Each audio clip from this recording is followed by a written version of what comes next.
Alhamdulillah, nahmaduhu wa nasta'inuhu wa nastaghfiruh. Na'udzu billahi min shururi anfusina wa sayyiati a'malina. May yahdihillahu fala mudilla lahu wa may yudlilhu fala hadiya lahu. Wa asyhadu an la ilaha illallah wahdahu la syarika lahu wa asyhadu anna Muhammadan 'abduhu wa rasuluh.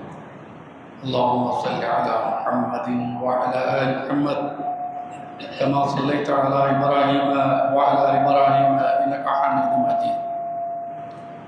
Allahumma barik ala Muhammadin wa ala ali Muhammad kama barakta ala Ibrahim wa ala ali Ibrahim innaka Hamidum Majid. Amma ba'd. Faqad qala Allah ta'ala fil Qur'an al-'azim a'udzu billahi minasy syaithanir rajim. Ittaqullaha alladzi tasaaluna bihi wal arham innallaha kana 'alaykum raqiba. Ittaqullaha wa qulu qawlan sadida yuslih lakum a'malakum wa yaghfir lakum dhunubakum wa man yuti'illaha wa rasulahu faqad faza fawzan 'azima. Ittaqullaha haqqa tuqatih wa la tamutunna illa wa antum muslimun. Wa man a'rada an dhikri فإن له معيشة ضنكا نحشره يوم القيامة أعمى قال ربي لم حشرتني أعمى وقد كنت بصيرا قال كذلك أتتك آياتنا فنسيتها وكذلك اليوم تنسى.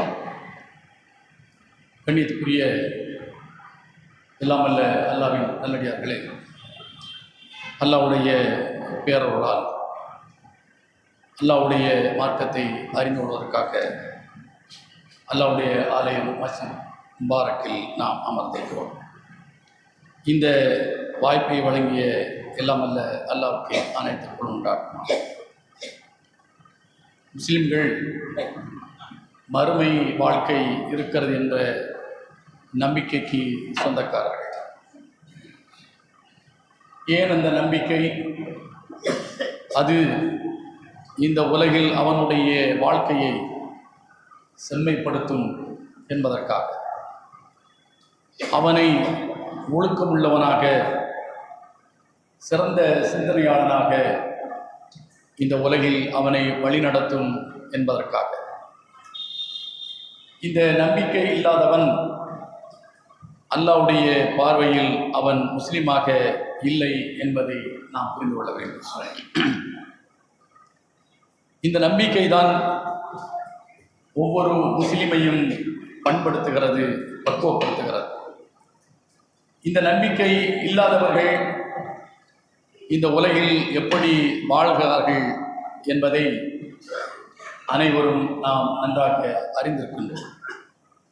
அவர்கள் செய்யக்கூடிய தகுதித்தங்கள், அவர்கள் செயல்படுத்தக்கூடிய நடைமுறைகள் அத்தனையும் மனித சமூகத்தால் ஏற்றுக்கொள்ளப்பட முடியாத கொடுஞ்செயலாக இருக்கிறது என்பதையும் நாம் பார்ப்போம். இந்த நம்பிக்கைக்குரிய நாம் தவறிழைப்போம் என்று சொன்னால் நாளை மறுமையில் அல்லாஹ் நம்மை தண்டிப்பான் என்பதை நாமும் நம்பியிருக்கிறோம்.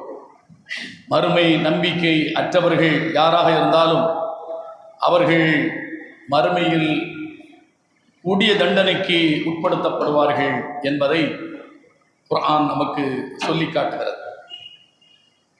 நபிகள் நாயகம் ஸல்லல்லாஹு அலைஹி வஸல்லம் அவர்களும் அது குறித்து நமக்கு தெளிவாக எடுத்து கூறியிருக்கின்றதை நாம் ஹதீஸ்களிலே பார்க்கிறோம். 20ஆம் அத்தியாயம் 124ஆம் வசனம், 125, 126ஆம் வசனத்தில் அல்லாஹ் குறிப்பிடுகிறான், وَمَنْ أَعْرَضَ عَنْ ذِكْرِي فَإِنَّ لَهُ مَعِيشَةً ضَنْكًا نَحْشُرُهُ يَوْمَ الْقِيَامَةِ أَعْمَى. நம்முடைய திக்ரை, இந்த குர்ஆனை, இந்த வேதத்தை எவன் புறக்கணித்து வாழ்கின்றானோ அவனுக்கு நெருக்கடியான ஒரு வாழ்க்கை இருக்கிறது என்று அல்லாஹ் சொல்கிறான். அவனை நஹ்ஷுருஹு யௌமல் கியாமத்தி அஅமா, மறுமையில் குருடனாகத்தான் நாம் அவனை எழுப்புவோம் என்று அல்லாஹ் குறிப்பிடுகிறான். அப்போ குருடனாக எழுப்பப்பட்ட அந்த மனிதன் அல்லாஹ்விடத்தில் கேட்பானான், கால ரப்பி லிமா ஹஷர்தனி ஆமா வகத் குன்து பஸீரா. அல்லாஹ்வே, என்னை படைத்தவனே, என்னை அப்பா குருடனாக எழுப்பியிருக்கிறாய். நான் பார்வை உள்ளவனாகத்தான் இந்த உலகத்தில் வாழ்ந்தேன். இப்போ என்ன குருட்டு பயலாக எழுப்பியிருக்கிறாய், என்ன காரணம் என்று அந்த மனிதன் அல்லாஹ்வை பார்த்து கேட்பான்.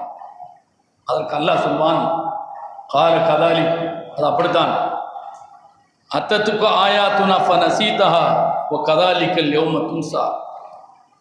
என்னுடைய இந்த குர்ஆன், என்னுடைய இந்த வேதம் உன்னிடம் வந்தது, அது உனக்கு அறிவுறுத்தியது, உனக்கு அது வழிகாட்டியது, உன்னை நெறிப்படுத்த வேண்டும் என்று அது உனக்கு போதித்தது. அதை அத்தனையும் நீ மறந்தாய்.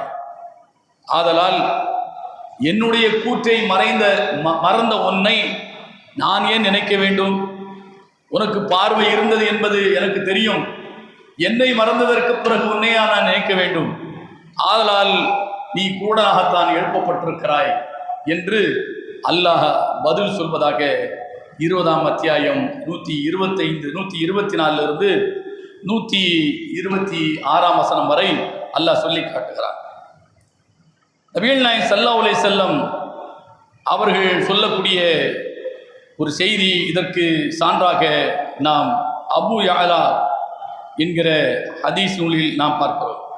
நபிகள் நாயகம் ஸல்லல்லாஹு அலைஹி வஸல்லம் அவர்கள் அபூ ஹுரைரா ரலியல்லாஹு தஆலா அன்ஹு அறிவிக்கிறார்கள், சுஇல நபி ஸல்லல்லாஹு அலைஹி வஸல்லம் அனில் முஃமின் ஃபீ கப்ரிஹி. நபிகள் நாயகம் ஸல்லல்லாஹு அலைஹி வஸல்லம் அவர்கள் இந்த வசனம் குறித்து அவர்கள் சொல்லக்கூடிய விளக்கம் என்னவென்று சொன்னால், நபியிடத்தில் ஒரு மூமின் இறந்ததற்கு பிறகு புதைக்கப்படுகிறான். அனில் மூமின் ஃபி கப்ரிஹி ஃபி ரௌலத்தின் ஹதரா. பசுமையான ஒரு வாழ்க்கைக்கு அவன் அங்கு அனுப்பப்படுகிறான், புதைக்கப்படுகிறான்.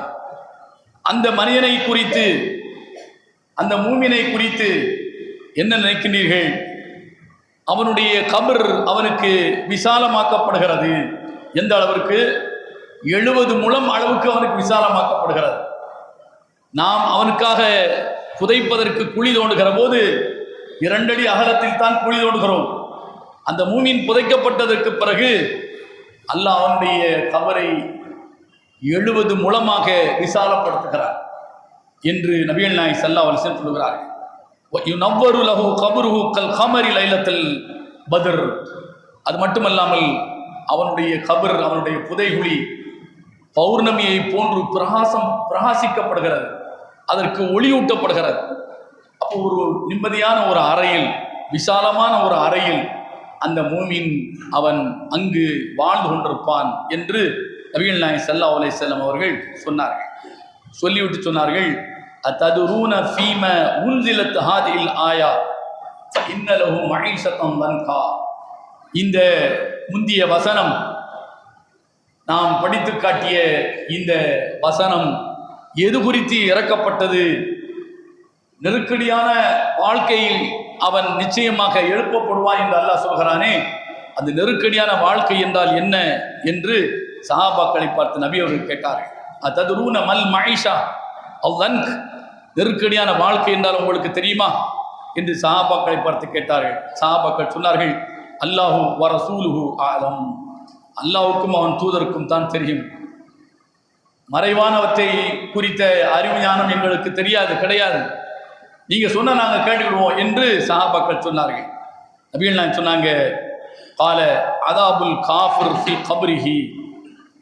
காஃபிர் அந்த புதைகுழியில் அவன் தண்டிக்கப்படுவான். அதாபுல் காஃபிர் ஃபி கப்ரிஹி.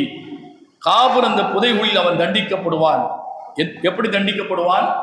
வல்லதி நஃப்ஸி பியதிஹி இன்னஹு லயுஸல்லத்து அலைஹி 99 தின்னீனா.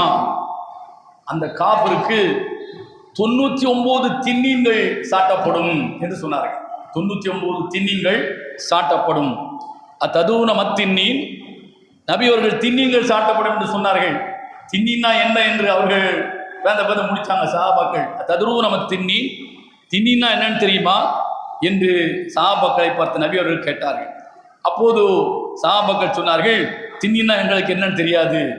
அப்போ நபிகள் நாயகம் சொன்னாங்க, 99 திண்ணீன் என்று சொன்னால் 99 பாம்புகள் என்று சொன்னார்கள். 99 பாம்புகள் என்று சொன்னார்கள். லிகுல்லி ஹய்யத்தின் சபஅத்து ரூஸின், ஒவ்வொரு பாம்புக்கும் 7 தலைகள் இருக்கும் என்று சொன்னார்கள். அப்போ 90 × 7 எத்தனை தலை? நீங்க அதை கணக்கு பார்த்துக்கிடுங்க. இத்தனை தலைகளை கொண்ட 90 பாம்புகள் அந்த காஃபிருக்காக வேண்டி, ஒரு காஃபிருக்காக வேண்டி, ஒரு இறை மறுப்பாளனுக்காக வேண்டி அல்லாஹ் என்ன செய்வான்? சாட்டுவான். அந்த பாம்பு 99 பாம்பு அந்த மனிதனை ينفخون في جسمه وينسعونه ويحدثونه الى يوم يبعثون. அந்த மனிதனை நோக்கி 7 தலை கொண்ட 90 பாம்புகள் அந்த மனிதனை நோக்கி என்ன செய்யும்? தன்னுடைய அந்த விஷத்தை கக்கும், அவனை கடித்து கொதரும், பிராண்டி எடுக்கும். எதுவரை? இலா யௌமி யுபஅஸூன், நாளை மறுமையில் அவன் எழுப்பப்படும் வரை இப்படித்தான் புதைகுழியில் அவன் வேதனை செய்யப்படுவான் என்று நபிகள் நாயகம் ஸல்லல்லாஹு அலைஹி வஸல்லம் சொன்னாங்க. இதுதான் நெருக்கடியான வாழ்க்கை. இதுதான் புதைக்கப்பட்ட இறை மறுப்பாளனுக்கு புதைகுழியில் கிடைக்கக்கூடிய நெருக்கடியான வாழ்க்கை என்பது இதுதான். மறுமையில் எழுப்பப்படுகிற போது அவன் குருடனாக எழுப்பப்படுவான். மறுமையில் எழுப்பப்படுகிற போது குருடனாக எழுப்பப்படுவான். இங்கு புதைகுழியில் புதைக்கப்பட்ட போது அடுத்த நாளே அவன் எழுப்பப்பட்டு விசாரிக்கப்படுவானா? இல்லை. அது இன்னும் மறுமை மொத்த உலகம் அழிக்கப்படும் வரை அவன் புதைகுழியில் தான் அவனுடைய பூத உடல் அது உக்கிமைக்கு போனாலும் அவனுடைய உயிர் அங்குதான் வாழ்ந்து கொண்டிருக்கிறது. அங்குதான் இந்த தண்டனையை, நெருக்கடி அவன் அனுபவித்துக் கொண்டிருக்க வேண்டும் என்று நபிகள் நாயகம் ஸல்லல்லாஹு அலைஹி வஸல்லம் அவர்கள் சொல்லி காட்டுகின்றார்கள். அப்போ நபிகள் நாயகம் ஸல்லல்லாஹு அலைஹி வஸல்லம் அவர்கள் இந்த வசனத்திற்கு புதைகுழியில் புதைக்கப்பட்டவனுக்குரிய நெருக்கடியான ஒரு வாழ்க்கையை அல்லாஹ் என்ன செய்கிறான்? நபி அவர்கள் வழியாக சொல்கிறான். அல்லாஹ் சொல்வது, இந்த வசனம் 20ஆம் அத்தியாயம் 124 126 வரை உள்ளது. அது இவன் நாளை மறுமையில் விசாரணைக்காக எழுப்பப்படுகிற போது குருடனாகவே எழுப்பப்படுவான். அப்போ குருடனாக எழுப்பப்பட்டால் அவன் எந்த வாழ்க்கையை கண்டு அவன் ரசிக்கப் போகிறான், எந்த வாழ்க்கைக்கு அவன் தள்ளப்படுகிறான் என்பது அங்கேயே அவனுக்கு தெளிவாகிவிடும் என்பதை இந்த வசனம் நமக்கு குறிப்பிடுகிறது. அனஸ் ரலியல்லாஹு தஆலா அன்ஹு அவர்கள் சொல்லக்கூடிய ஒரு ஹதீஸ் முஸ்லிமில் இடம்பெற்றிருக்கிறது. நபி அவர்கள் ஆத ரஜுலன் மினல் முஸ்லிமீன கத் ஹஃபத் ஃபஸார மிஸ்ல் ஃபரஹ். நபி அவங்க ஒரு தோழரை போய் நோய் விசாரிக்க போறாங்க. அந்த மனிதர் குருவி குஞ்சு மாதிரி ஆயிட்டார். அந்த நோயாளியாக இருக்கக்கூடிய அந்த சஹாபி குருவி குஞ்சு மாதிரி ஆயிட்டார். கால ரசூலுல்லாஹி ஸல்லல்லாஹு அலைஹி வஸல்லம், நபி அவங்க அந்த நோயாளியை பார்த்து, சஹாபியை பார்த்து கேட்டார்கள், ஹல் குன்த தது பி ஷைஇன் அவ் தஸ்அலுஹு இய்யாஹு. எப்பா, நீ எதையாவது அல்லாஹ்ட்ட கேட்டு பிரார்த்தனை செய்தாயா, துஆ செய்தாயா என்ன என்று நபிகள் நாயகம் ஸல்லல்லாஹு அலைஹி வஸல்லம் அந்த சஹாபிட்ட கேட்டாங்க. ஆமாம், நான் அல்லாஹ்ட்ட ஒரு துஆ செய்தேன். என்ன துஆ செய்தாய்? குன்து அகூல் அல்லாஹும்ம மா குன்த முஆகிபி பிஹி ஃபில் ஆஹிரா ஃபஅஜ்ஜில்ஹு லீ ஃபித் துன்யா. அல்லாஹ்வே, மறுமையில் என்னை நீ தண்டிப்பதாக இருந்தால் இந்த உலகத்தில் என்னை தண்டிச்சிரு, என்னை அங்கே போட்டு புரட்டி எடுத்துறாத, இந்த உலகத்தில் அந்த தண்டனை எனக்கு நீ தந்துரு அப்படின்னு சொல்லி நான் அல்லாஹ்ட்ட பிரார்த்தனை செய்தேன் என்று அந்த சஹாபி நபிக்கு பதில் சொன்னார்கள். உடனே நபிகள் நாயகம் ஸல்லல்லாஹு அலைஹி வஸல்லம் அவர்கள் ஃபகால ரசூலுல்லாஹி ஸல்லல்லாஹு அலைஹி வஸல்லம் சுப்ஹானல்லாஹ் லா துதீகு, அல்லாஹ் மிக தூயவன், இந்த உலகத்தில் அவன் மறுமைக்கான தண்டனை உனக்கு தருவதாக இருந்தால் உன்னால் அதை தாங்கிக் கொள்ள முடியுமா? உன்னால் அதை தாங்கிக் கொள்ள முடியுமா? முடியாது. லா தஸ்தத்தி, அதை உன்னால் தாங்கிக் கொள்ள முடியாது என்று சொல்லிவிட்டு, அஃபலா குல்த, நீ இப்படி பிரார்த்தனை செய்திருக்க வேண்டியதுதானே, ஏன் இந்த மாதிரிலாம் பிரார்த்தனை செய்கிறாய் என்று சொல்லி, ரப்பனா அல்லாஹும்ம ஆத்தினா ஃபித் துன்யா ஹஸனா வஃபில் ஆখিরাতি ஹஸனா வகினா அஸாபன்னார். இந்த பிரார்த்தனையை செய், அல்லாஹ்வே இந்த உலகத்திலும் எனக்கு நல்லதை தா, மறுமையிலும் எனக்கு நல்லதை தான், நரக வேதனையிலிருந்து என்னை நீ காப்பாற்று. ரப்பனா ஆத்தினா ஃபித் துன்யா ஹஸனா வஃபில் ஆখিরাতি ஹஸனா வகினா அஸாபன்னார். இதை கேளப்பா, நீ என்ன அல்லாஹ்ட்ட கேட்டுட்ட, உன்னால் தாங்கிக் கொள்ள முடியாத ஏன் நீ கேட்குற என்று அந்த தோழருக்கு நபிகள் நாயகம் ஸல்லல்லாஹு அலைஹி வஸல்லம் அவர்கள் சொன்னார்கள். இதன் வழியாக நபி அவர்கள் சொல்ல வருவது என்ன, மறுமை வேதனை என்பது அது தாமதமான வேதனை, சொல்லிக்கொள்ள முடியாத வேதனை. அதனுடைய ஒரு அடையாளமாகத்தான் அவர் கேட்ட பிரார்த்தனைக்கு அல்லாஹ் அவரை குருவி குஞ்சு மாதிரி ஆகிட்டான். யார்? அந்த சஹாபியை குருவி குஞ்சு மாதிரி ஆகிட்டான். அப்படின்னா என்ன அர்த்தம்? அவர் மனிதனாகத்தான் பார்க்க தெரிவார், ஆனால் அவருடைய உடம்பில் சதையும் இல்லை, ஒன்றும் இல்லை. மேலே ஒரு துணியை போத்தின மாதிரி, எலும்பு கூடுக்கு மேலே துணியை போத்தின மாதிரி அவருடைய நிலை ஆகிவிட்டது என்று சொன்னால், அப்போ கற்பனை செய்து பாருங்கள், நாளை எழுப்பப்பட்ட பிறகு ஒரு மனிதனுக்கு அல்லாஹ் தரக்கூடிய தண்டனை எப்படி இருக்கும் என்பதற்கு இது ஒரு சான்றாக இருக்கிறது. இது ஒரு சின்ன, ஒரு மிகச்சிறிய ஒரு உதாரணம் என்பதை நாம் இங்கு புரிந்து கொள்ள வேண்டும். அடுத்து நபிகள் நாயகம் ஸல்லல்லாஹு சொல்லக்கூடிய இன்னொரு ஹதீஸ் புகாரியில் 4760 அனஸ் பின் மாலிக் ரலியல்லாஹு அன்ஹு அவர்கள் அறிவிக்கிறார்கள். அன்ன ரஜுலன் கால, நபிகள் நாயகம் ஸல்லல்லாஹு அலைஹி வஸல்லம் அவரிடத்தில் ஒரு மனிதர், யா நபி அல்லாஹ், யுஹ்ஷருல் காஃபிர் அலா வஜீஹி யௌமுல் கியாமா, நாளை மறுமையில் காஃபிர் அவன் முகத்தில் நடப்பதாக எழுப்பப்படுவானா?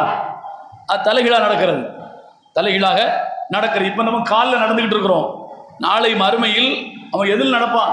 தலையில தான் நடப்பான். அப்படி எழுப்பப்படுவானா காஃபிர் என்று நபிகள் நாயகம் ஸல்லல்லாஹு அலைஹி வஸல்லம் இடத்தில் ஒரு தோழர் கேட்டார்.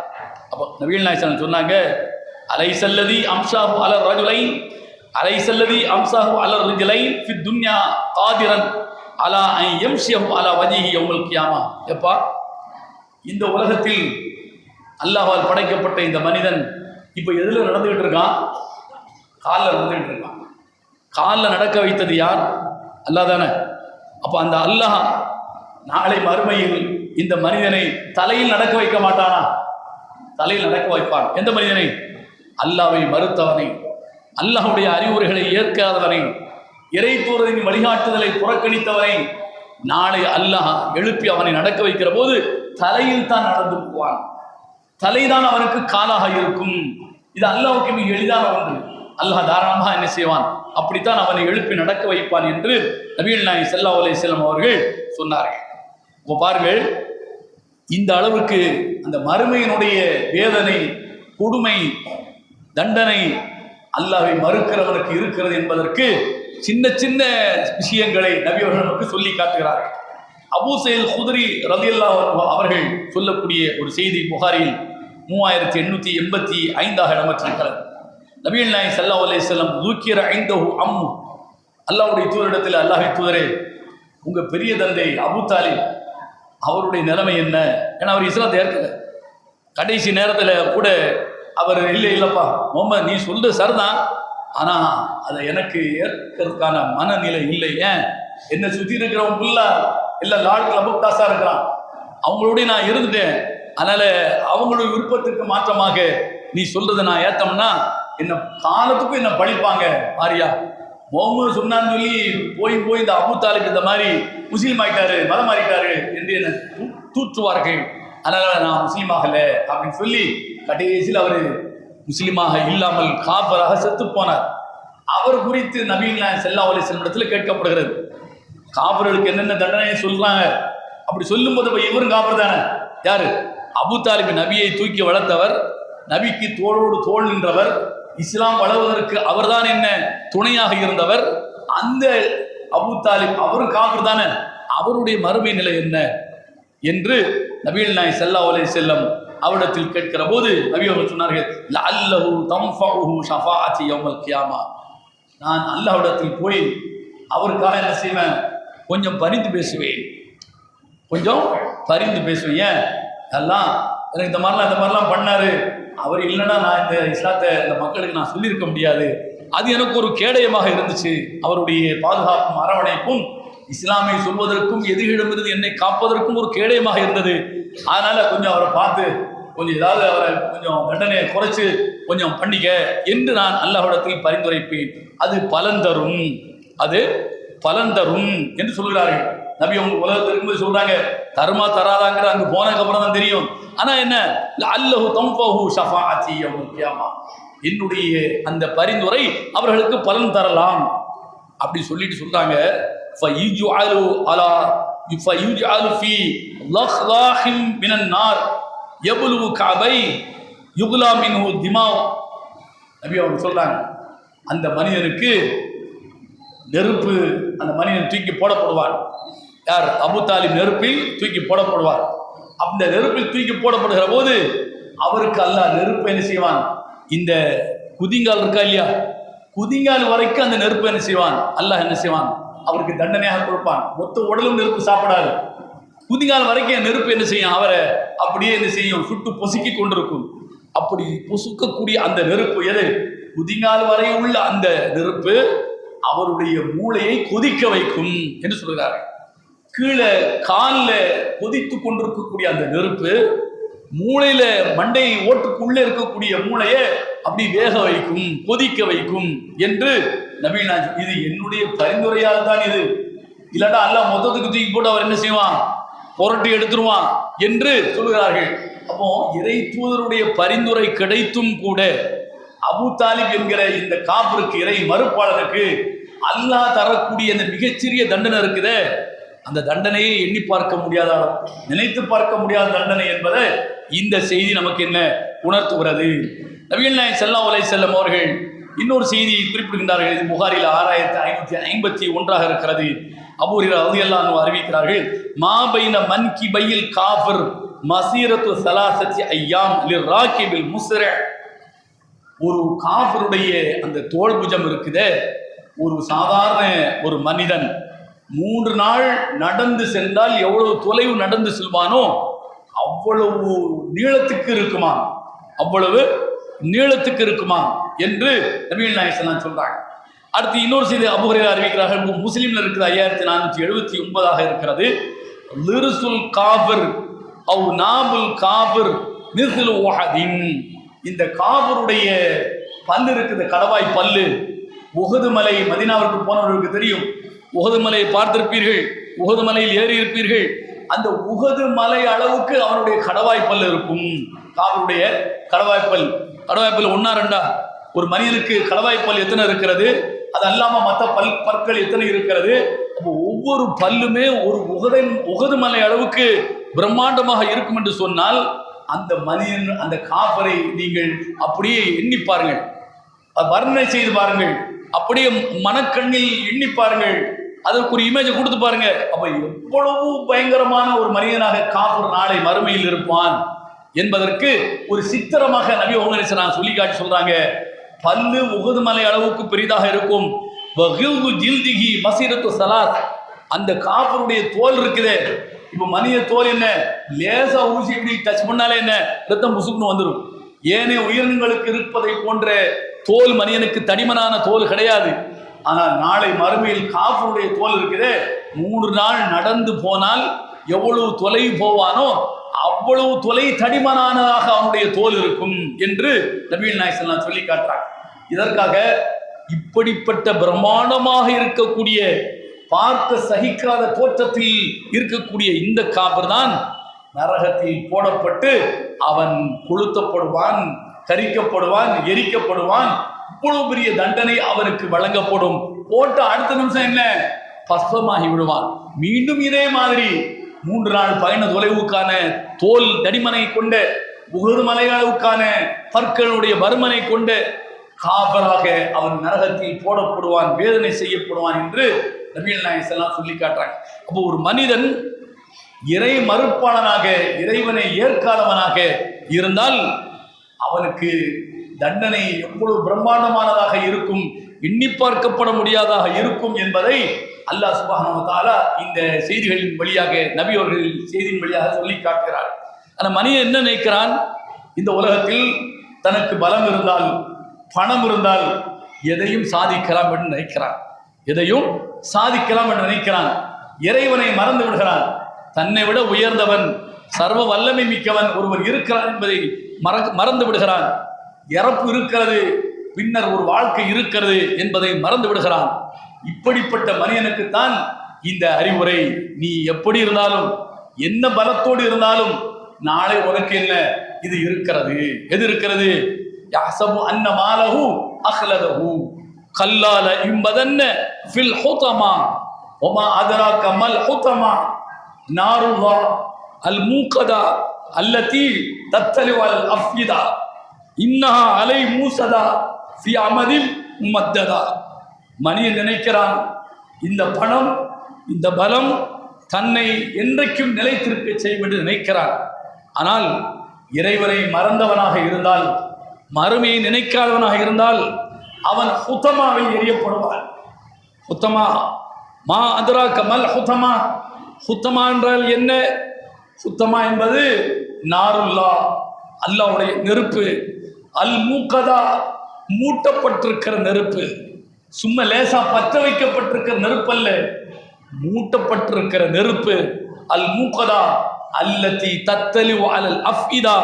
அந்த நெருப்பு அந்த இரும்பு கவசத்துக்குள், எலும்பு கவசத்துக்குள் இருக்கக்கூடிய இதயத்தில் ஊடுருவி பாய்ந்து அவனை பொசுக்கும். அவனை முழுவதும் இந்த நெருப்பு சூழ்ந்திருக்கும். அப்படிப்பட்ட ஹுதமாவில் தான் அவன் எரியப்படுவான். இந்த பணமோ இந்த பலமோ எதுவும் அவனுக்கு பயன் தராது. இந்த உலகத்தில் வேண்டும் என்று சொன்னால் அவன் ஓ என்று என்ன செய்யலாம், சொல்லிக் கொள்ளலாம். செத்து போனால் இதுதான் அவனுக்கு தண்டனையாக இருக்கும் என்பதை அல்லாஹ் சுப்ஹானஹு வ தஆலா சொல்லி காட்டுகிறான். புரிந்து செயல்படுகின்றவர்களாக அல்லாஹ் உங்களை மின்னி மாய்க்கல்வானாக.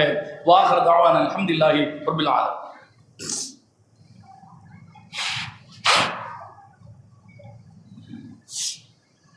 அல்ஹம்துலில்லாஹ் வஸ்ஸலாத்து வஸ்ஸலாம் அலா ரசூலில்லாஹ் அம்மா பஅத்.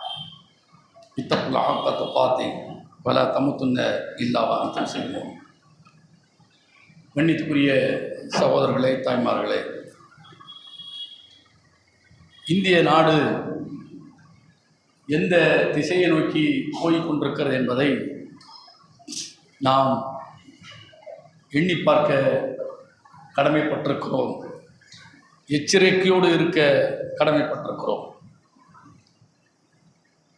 2 தினங்களுக்கு முன்னர் அயோத்தியில் ராமர் கோயில் கட்டுமானம் முழுமையடைந்து 161 அடி உயரம் கொண்ட கோபுரத்தில் காவி கொடி ஏற்றப்பட்டது. இந்த காவி கொடியை ஏற்றியது யார்? மூவர்ண கொடியை ஏற்றக்கூடியவர் தான் காவி கொடி அங்கு போய் நிறுத்தியிருக்கிறார், ஏற்றியிருக்கிறார். இந்த காவி கொடியை அவர் ஏற்றும் போது அவருடனேயே பாசிசத்தினுடைய தலைவனாக இருக்கக்கூடிய மோகன் பகவத்தும் சேர்ந்து அந்த கொடியை ஏற்றிருக்கிறார். இந்த நிகழ்ச்சியை தொலைக்காட்சிகள் காட்டியிருக்கின்றன, ஊடகங்கள் அதை பிரசுரித்திருக்கின்றன. நாமும் அதை கண்டு கடந்து போய் கொண்டிருக்கிறோம். இது அவர்களுடைய கனவு. எது?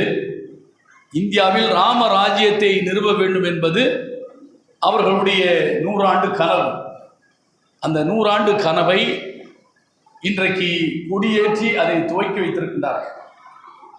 கிட்டத்தட்ட எல்லா மட்டங்களிலும் அவர்களுடைய செயல் திட்டத்தை சட்ட ரீதியாக, எதையும் சட்ட ரீதியாக, நாளைக்கு வழக்கு என்று போனால் வழக்கிலும் கூட நாம் மாட்டிக்கொள்ளாத வகையில் அனைத்தையுமே சட்ட ரீதியாக, எப்படி வாக்காளர்களாக நீ இருக்க வேண்டுமா இல்லையா என்பதை தேர்தல் ஆணையம் இருந்த இடத்திலே இருந்து கொண்டு எப்படி சட்டப்பூர்வமாக முடிவு செய்கிறதோ இது மாதிரி இதை நீங்க நீதிமன்றத்துடைய கவனத்துக்கு கொண்டு போனாலும் அதுவும் சட்டப்படியாக இல்லை, சரிதான், நீக்கிறது சரிதான் என்று சொல்லும் அளவிற்கு அத்தனையுமே சட்டப்பூர்வமாக இந்த நாட்டில் நடைமுறைப்படுத்துவதற்கு எல்லா இன்ஸ்டிடியூஷன்களையும் எல்லா நிறுவனங்களையும் காவிமயமாக ஆக்கி கொண்டிருக்கிறார்கள்.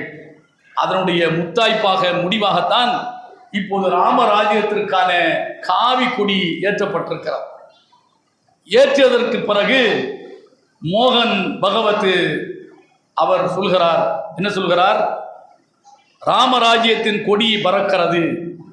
நூற்றாண்டு போராட்டத்தை ஒத்தி வைத்து விட்டு பார்த்தால் இந்த மொத்தத்துக்கு ஒன்றுமில்லாமல் ஆக்கியதற்கு பிறகு அங்கு கோயிலை கட்டி இந்த கொடி ஏற்றுறதுக்கு கிட்டத்தட்ட 30 ஆண்டுகளுக்கு மேல ஆயிடுச்சு. போராட்டங்கள் 100 ஆண்டுகளுக்கு மேல், கொடி ஏற்றுவதற்கு 30 ஆண்டுகளுக்கு மேல். இப்படி அந்த கொடியேற்று நிகழ்ச்சியில மோகன் பகவத் என்ன செய்கிறார், முழங்குகிறார். இந்தியாவினுடைய பிரதமர் அவர் என்ன சொல்கிறார், இந்த தருணம் வரலாற்று சிறப்பு மிக்கது. எந்த தருணம்? ராமர் கோயில காவி கொடியை சூரிய வம்சத்தினுடைய பிரதிபலிப்பாக அந்த சித்திரம் பொறிக்கப்பட்ட அந்த கோயிலில் கொடியை ஏற்றிவிட்ட இந்த தருணம் இருக்கிறது, இது சிறப்பு மிக்கது. இது இறுதியில் பொய்களை உண்மை வெல்லும் என்பதற்கு இந்த புனித காவி கொடி சாட்சியாக நிற்கிறது. அப்போ இங்க தேசிய கொடி ஏற்றிவிட்டு அடுத்த நாள் குடியரசு நாடாக இந்த நாடு மாறியது 75 ஆண்டுகள் ஆகிவிட்டது என்று சொல்லி இங்க என்ன அரசியல் சாசனத்தை தூக்கி அம்பேத்கர் படத்துக்கு முன்னால என்ன செய்றாங்க, இங்க காட்டுறான். முந்தின நாள் அங்க கொடி ஏற்றியாச்சு, காவி கொடியை. அடுத்த நாள் இங்க அரசியல் சாசனத்தை தூக்கி என்ன செய்றாங்க, காட்டுறாங்க. அப்போ இறுதியில் பொய்களை உண்மை வெல்லும். எது பொய் எது உண்மை? அரசியல் சாசனம் தூக்கி காட்டப்பட்டது அது பொய்யா? ராமராஜ்யம் அது மெய்யா? அந்த ராமராஜ்யம் மெய் என்று சொன்னால் அரசியல் சாசனம் பொய் என்றாகும். இது உண்மை என்றால் அது பொய் என்றாகும். எது பொய் எது மெய் என்று நமக்கு தெரியவில்லை. ஆனால் இடம்பொருள் ஏவல் என்று ஒன்று இருக்கிறது. அவர் ராமராஜ்யத்தைத்தான் மெய் என்கிறார், அரசியல் சாசனம் பொய் என்கிறார். ஒரு கட்டத்தில் நிச்சயமாக இந்த பொய்யை, அரசியல் சாசனத்தை ராமராஜ்யம் என்கிற மெய் நிச்சயமாக அழித்து நாசமாக்கிவிடும். அடுத்து இது ராமராஜ்யம் தான். இந்தியாவில் 2047 ஆண்டுக்குள் ராமராஜ்யத்தை நோக்கிய பயணத்திற்கு இது கால்கோள் விழாவாக, கொடியேற்று நிகழ்ச்சியாக, துவக்கமாக, இது அடையாளமாக காட்டப்பட்டிருக்கிறது.